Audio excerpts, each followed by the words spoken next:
দেখতেই কি সুন্দর লাগতেছে কাঁচের পিঠা। আসলে কাঁচের না, এটা হচ্ছে সাবু পিঠা। সেদিন সকাল সকাল চলে গেছিলাম পাতা চুরি করতে গাছ থেকে।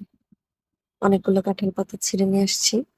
তারপর এগুলো অনেক সুন্দর করে ধুয়ে পরিষ্কার করে তারপর একটা কাপড় দিয়ে মুছে তেল লাগায় কেটে কুটে রেডি করে নিব পিঠার জন্য। সুন্দর করে রেডি করা হয়ে গেলে এরপর হচ্ছে পিঠার আসল পর্বে যাইতে হবে। কাঁঠাল পাতা রেডি করা তো সহজ না ভাই, কি আঠা আর কষ, লাগলে আর উঠতে যায় না। যাই হোক, এখানে মোটামুটি 15-20টার মতো পাতা ছিল। সাবুগুলো আগের দিন রাত্রে ভিজিয়ে রাখছিলাম, পরে এরকম ভালোভাবে হাত দিয়ে চটকায় মিশিয়ে নিচ্ছি। তেমন কঠিন পিঠা না এটা, শুধু একটু লবণ দিয়ে সাবুটা চটকায় নিলেই হয়। তারপর পাতার ভিতর সুন্দরভাবে দিয়ে ভাপে বসিয়ে দিব। ভাপ দিতে একটু সময় লাগে, যেহেতু সাবু। ভাবছিলাম পাতা থেকে এখন উঠে রাখবো, আল্লাহ উঠাইতে যাই দেখি এগুলো উঠে না, শুকাইলে উঠাইতে হবে।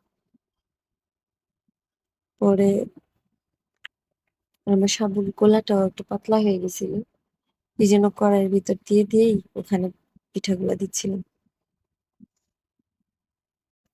আগামীতে যখন দাদি নানি হবে তখন ভাই আমার নাতি নাতকুরা আমারে বলতে পারবে না নানি পিঠা বানাইতে পারে না, দাদি পিঠা বানাইতে পারে না। এখনই সব শিক্ষা নিব।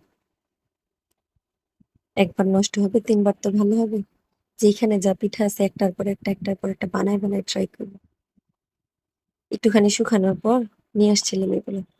যখন একটু পাতা থেকে উঠে আসছে তখন এগুলো উঠে আবার পাতা থেকে আলাদা করে রোদ্রে দিব। সবগুলা উঠাই নিব।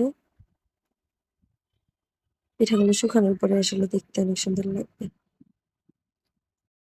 এটার নাম দিছি আমি নিজেই, কাচের পিঠা। দেখতে কাচের মতোই দেখা যায়, তাহলে কি নাম দিব? শুকানোর পর এরকম হয়ে গেছে, আর অল্প কয়টা হয়ে গেছে। জাস্ট ওয়াও,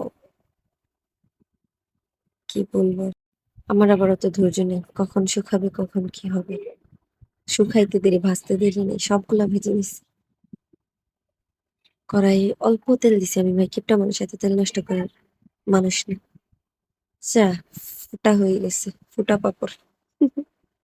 ভাজার সময় যে সাবুদানা গুলো আলাম আলাম ছিল ওগুলা কি ফুটা ফুটছে ভাই, তেল ছিটা মিটা এসে হাত টাত পোড়াইছি। যাই হোক, মজার একটা পিঠা তো পাইছি।